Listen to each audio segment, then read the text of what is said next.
He laid aside the match-box, and returned to his chair. The conversation between Allan and young Pedgift had ceased to occupy his attention the instant he ceased to hear it, and now again the sense that the precious time was failing him became a lost sense as soon as the house noises which had awakened it had passed away. His energies of body and mind were both alike worn out. He waited with a stolid resignation for the trouble that was to come to him with the coming day. An interval passed, and the silence was once more disturbed by voices outside. The voices of a man and a woman this time. The first few words exchanged between them indicated plainly enough a meeting of the clandestine kind, and revealed the man as one of the servants at Thorpe Ambrose, and the woman as one of the servants at the cottage. Here again, after the first greetings were over, the subject of the new governess became the all-absorbing subject of conversation. The major's servant was brimful of forebodings, inspired solely by Miss Gwilt's good looks, which she poured out irrepressibly on her sweetheart, try as he might to divert her to other topics. Sooner or later, let him mark her words, there would be an awful upset at the cottage. Her master, it might be mentioned in confidence, led a dreadful life with her mistress.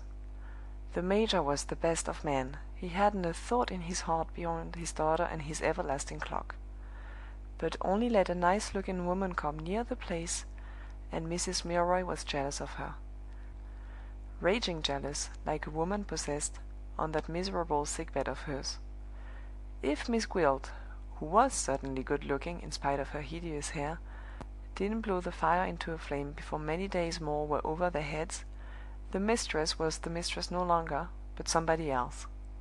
Whatever happened, the fault, this time, would lie at the door of the major's mother.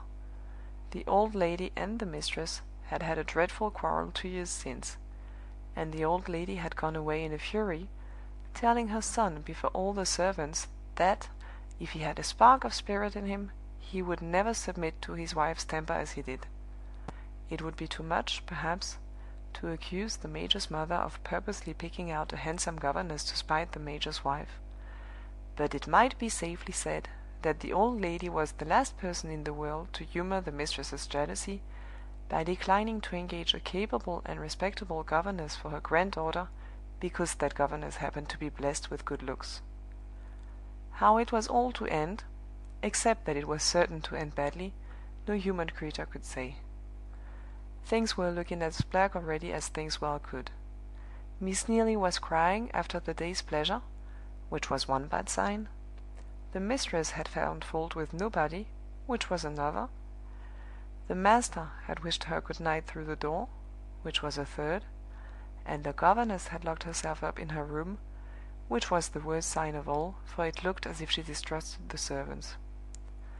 Thus the stream of the woman's gossip ran on, and thus it reached Midwinter's ears, through the window, till the clock in the stable-yard struck and stopped the talking.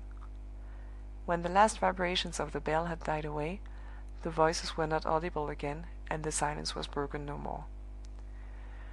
Another interval passed, and Midwinter made a new effort to rouse himself. This time he kindled the light without hesitation, and took the pen in hand.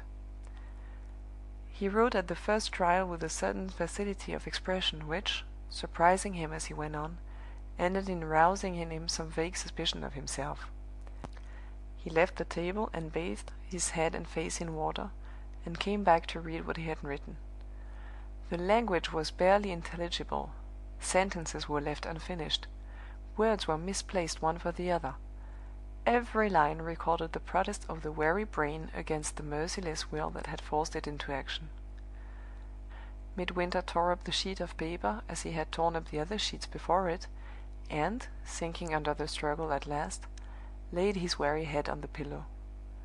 Almost on the instant, exhaustion overcame him, and before he could put the light out he fell asleep. He was roused by a noise at the door. The sunlight was pouring into the room, the candle had burned down into the socket, and the servant was waiting outside with a letter which had come for him by the morning's post. "I ventured to disturb you, sir," said the man, when Midwinter opened the door, because the letter is marked immediate, and I didn't know but it might be of some consequence." Midwinter thanked him and looked at the letter. It was of some consequence. The handwriting was Mr. Brock's. He paused to collect his faculties. The torn sheets of paper on the floor recalled to him in a moment the position in which he stood. He locked the door again, in the fear that Allan might rise earlier than usual and come in to make inquiries. Then, feeling strangely little interest in anything that the rector could write to him now, he opened Mr. Brock's letter and read these lines: "Tuesday. My dear Midwinter, it is sometimes best to tell bad news plainly, in few words. Let me tell mine at once in one sentence. My precautions have all been defeated, the woman has escaped me. This misfortune, for it is nothing less, happened yesterday, Monday. Between 11 and 12 in the forenoon of that day, the business which originally brought me to London obliged me to go to Doctors' Commons, and to leave my servant Robert to watch the house opposite our lodging until my return. About an hour and a half after my departure, he observed an empty cab drawn up at the door of the house. Boxes and bags made their appearance first. They were followed by the woman herself, in the dress I had first seen her in. Having previously secured a cab, Robert traced her to the terminus of a north-western railway, saw her pass through the ticket office, kept her in view till she reached the platform, and there, in the crowd and confusion caused by the starting of a large mixed train, lost her. I must do him the justice to say that he at once took the right course in this emergency. Instead of wasting time in searching for her on the platform, he looked along the line of carriages, and he positively declares that he failed to see her in any one of them. He admits, at the same time, that his search, conducted between 2 o'clock, when he lost sight of her, and 10 minutes past, when the train started, was, in the confusion of the moment, necessarily an imperfect one. But this latter circumstance, in my opinion, matters little. I as firmly disbelieve in the woman's actual departure by that train as if I had searched every one of the carriages myself, and you, I have no doubt, will entirely agree with me. You now know how the disaster happened. Let us not waste time and words in lamenting it. The evil is done, and you and I together must find the way to remedy it. What I have accomplished already, on my side, may be told in 2 words. Any hesitation I might have previously felt at trusting this delicate business in strangers' hands was at an end the moment I heard Robert's news. I went back at once to the city, and placed the whole matter confidentially before my lawyers. The conference was a long one, and when I left the office it was past the post hour, or I should have written to you on Monday instead of writing to-day. My interview with the lawyers was not very encouraging. They warned me plainly that serious difficulties stand in the way of our recovering the lost trace. But they have promised to do their best, and we have decided on the course to be taken, excepting one point on which we totally differ. I must tell you what this difference is, for, while business keeps me away from Thorpe Ambrose, you are the only person whom I can trust to put my convictions to the test. The lawyers are of opinion, then, that the woman has been aware from the first that I was watching her; that there is, consequently, no present hope of her being rash enough to appear personally at Thorpe Ambrose; that any mischief she may have it in contemplation to do will be done in the first instance by deputy; and that the only wise course for Allan's friends and guardians to take is to wait passively till events enlighten them. My own idea is diametrically opposed to this. After what has happened at the railway, I cannot deny that the woman must have discovered that I was watching her.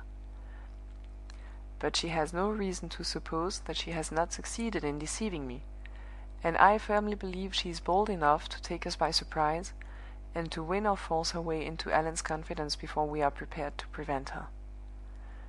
You, and you only, while I am detained in London, can decide whether I am right or wrong, and you can do it in this way. Ascertain at once whether any woman who is a stranger in the neighborhood has appeared since Monday last at or near Thorpe Ambrose. If any such person has been observed, and nobody escapes observation in the country, Take the first opportunity